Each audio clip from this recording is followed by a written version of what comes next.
PYQ based on a chapter, magnetic material, that was asked in CET 2024. The relation between magnetic moment, capital M, of revolving electron and principal quantum number, small n each. Option A, M is inversely proportional to N. B, M is directly proportional to N. C, M is directly proportional to N square. And D, M is directly proportional to N cube. मग आता काय बघा, तर आपल्याला माहितीये orbital magnetic movement जी असते ती M that is equal to E divided by twice M E असतं आणि इंटू एल असतं अँग्युलर मोमेंटम. आणि हे अँग्युलर मोमेंटमची किंमत काय असते NH बाय 2π. मग हे टाकल्यावर काय झालं तर EH divided by 4π ME into bracket out of bracket M is there. The quantities which are present in this bracket, they are constant, and if we remove the constant, M is directly proportional to N.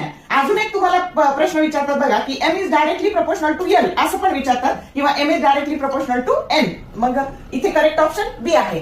बघा, short व्हिडिओवरून तुम्हाला सीईटीला कसे प्रश्न विचारतात याची कल्पना येईल आणि कशा प्रकारे तयारी करायची त्याला एक दिशा मिळेल. व्हिडिओ आवडले लाईक करा, शेअर करा, कमेंट करा. For more useful tips and tricks keep watching wings of physics. Thank you very much.